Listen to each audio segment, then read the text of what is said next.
So congratulations, you won the grand prize in Gerardmer yesterday. Yes. Do you know that? Yes, the grand prize and the audience prize also. Wow, Won both. congratulations. Yeah. That's not very, that's normal with the movie you did.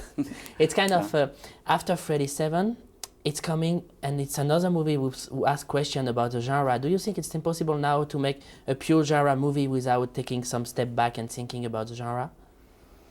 Well, I think it's impossible to make the sort of typical genre film where people are following the same patterns over and over again. As this film sort of points out all those cliches, it would be kind of dangerous to go back and do another film full of those cliches because I think the audience would just laugh at it. I don't think you necessarily have to do something that is examining self-consciously the genre specifically by names of films and actors. But you certainly have to do a different kind of film, whatever that might be. And do you think that Scream is the right way to do it? Seems to be working.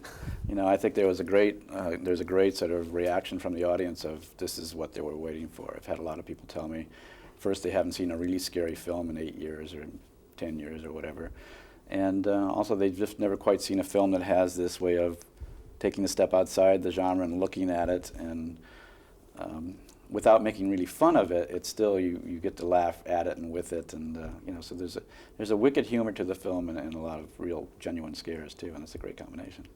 And there's also in the script there's some kind of a respect for the genre, which is very important. Did you do the movie because there was that in the script? Well, that was one of the reasons. I mean, Kevin Williamson, the writer, grew up on these films, so he really loves them.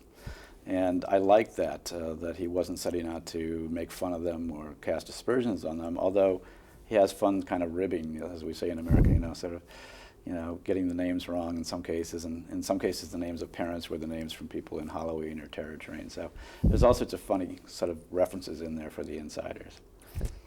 In the movies, there's Neve Campbell who say that she hates scary movies because it's all the same, and there's Drew Barrymore saying that she loves that. Where do you situate there? Where do I situate? I love anything that's new, that breaks new ground. And I don't see like anything repeated by people who really just want to make money. So, which has been the pattern, I think, in genre films in general. Somebody will come along and make an original one, and then 20 other people will come in and make copies of it and sort of drags it down again. So it's always fun to come out with something really new and see it sort of exhibit some of the vitality that it can have. Do you remember what are the rules for not being killed by a psycho killer in a movie? Absolutely. Sure. What are they? Well, you don't leave a room and say, "I'll be right back," because you won't be. I'll see you in the kitchen with a knife. Yeah, you don't have sex, you don't do any drugs, you don't smoke, and you never go outside and say, "I'm just going to go see what that noise was." You know, the typical rules. Lines that you used a lot in your past career. Right. There's Well, this line I don't know in whether I did or not, but maybe I did. Sure. There's this line in the movie saying that Freddy movies were not so good except the first one. Did you had that after you came? No, to the I did project? not. You know, in fact, I took that out, and they made me put it back, because they said, "Look, everybody gets made fun of, including you, because they got your name wrong in the John or Wes Carpenter line." So, you know, I mean, this was a script that existed before I came on, and when we changed some of those lines, the author said, "Look, I wanted the script to have a real edge to it, you know, to be kind of dangerous." So some of those lines, you know, the Richard Gere lines and the things about Tori Spelling, I mean, we were wincing in a way because we didn't want to hurt anybody's feelings, but that's part of the popular culture, you know. So if you're making a film that really names names from the popular culture, which is very unusual in a movie, then you have to just go all the way with it. And Scream is giving to this genre its place in the popular culture. It's very important for that, in a way. I hope so.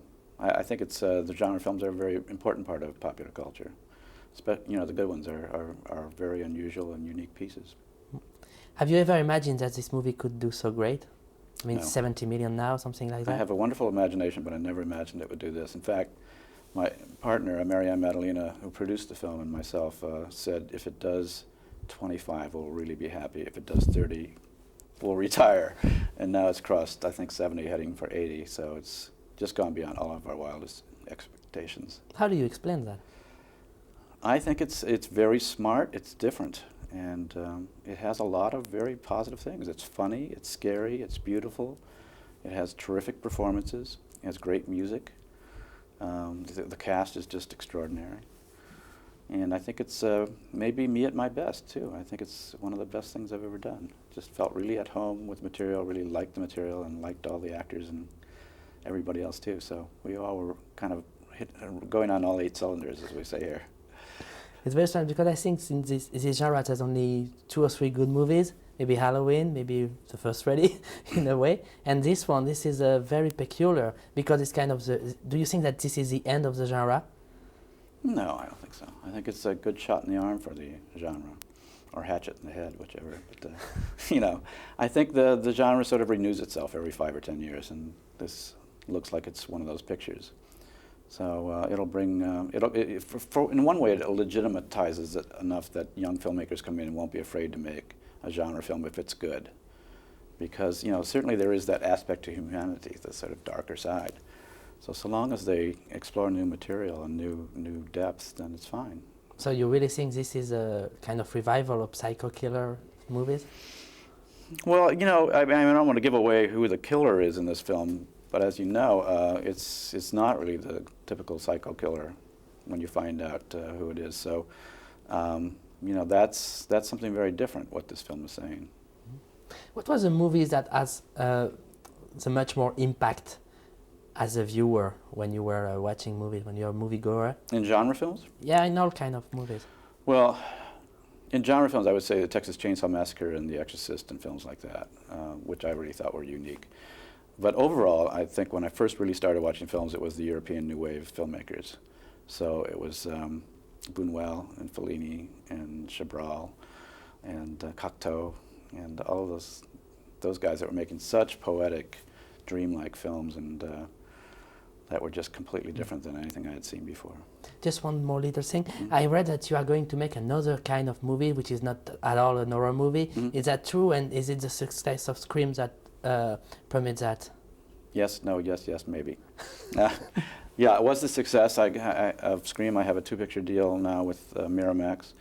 The first film is going to be a thriller by Scott Rosenberg, a very unusual piece, and the second one is going to be an art film, basically about a New York school teacher who teaches music, classical violin to school children in East Harlem.